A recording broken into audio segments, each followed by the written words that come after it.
Time now for a look through today's newspapers. Allison Sargent joins us. Hello to you, Allison. I will. Starting in the United States, a historic confirmation of Judge Ketanji Brown Jackson to the Supreme Court. She will become the first black woman to serve on the U.S.'s highest court. We can start with a cartoon by Matt Davies. It shows Justice Ketanji Brown Jackson walking up the Supreme Court steps straight into the history books. Meanwhile, on the homepage of the New York Times, we see her and President Joe Biden celebrating as they watch that Senate confirmation vote.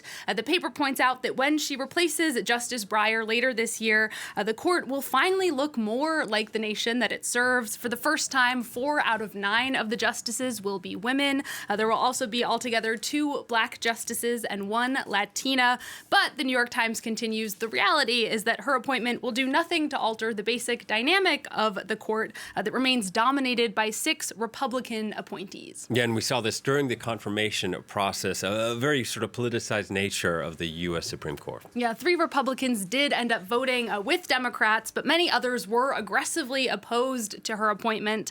In a cartoon by Michael DeAdder for the Washington Post here, we see this as a great moment in American history, but there's an asterisk there, and if you read the fine print down below, it was a great moment that was ignored by Republicans. Now, conservative paper, the Wall Street Journal, does congratulate Judge Jackson in their editorial today, but they say, we hope that she finds herself more influenced by her new colleagues than vice versa. The paper also blames former President Donald Trump for Republicans losing power in the Senate that might have allowed them to block her nomination, although I think it's worth noting that he did leave a pretty big impact on the court as it is.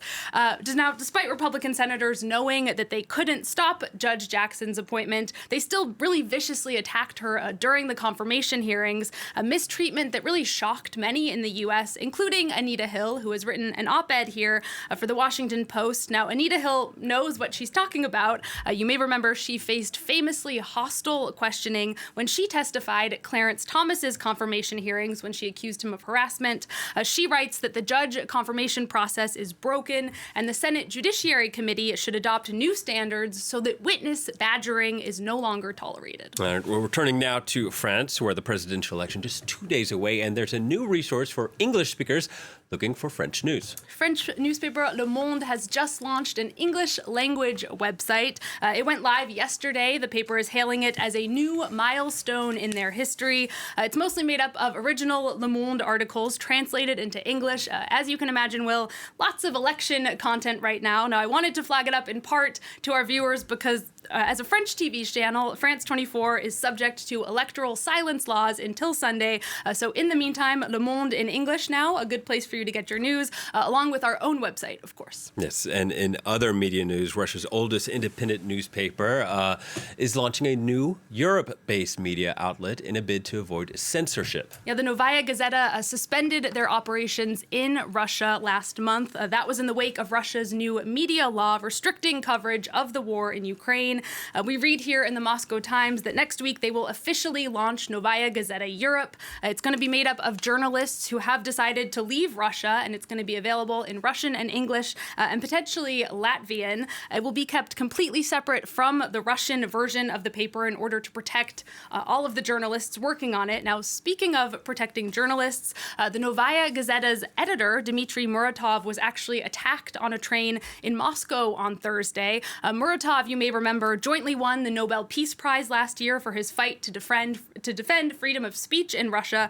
The paper has published photos and an article about the attack. Seems to be the first content that they've put on their website, actually, since suspending operations. As you see from these photos, someone threw red oil paint on him. It was laced with acetone that he says burned his eyes. He says that the attacker shouted, "Muratov, this is for our boys." So someone clearly supporting Russia's war. Yeah, and staying on the topic of the war in Ukraine for this last story, the conflict has brought the English rock band Pink Floyd out of retirement. They have released, Will, their first song in 28 years, if you can believe it. We read in The Guardian that it samples a Ukrainian musician, the frontman of a rock band called Boombox. Now, he was on tour in the U.S. when Russia invaded, and he went home to be on the front lines.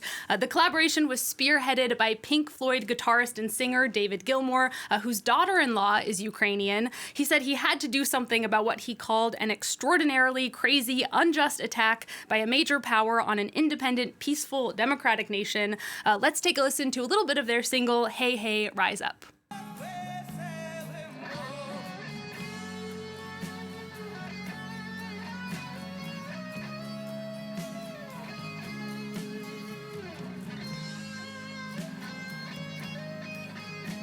So well, that's going to be released at midnight on Friday, with proceeds going to the Ukrainian humanitarian relief. It is worth noting that not all of the original Pink Floyd band members are a part of it. Notably, Roger Waters, who has had a tense relationship with the rest of the group. All right, Allison, thank you very much. Allison Sargent with a look at what's making headlines and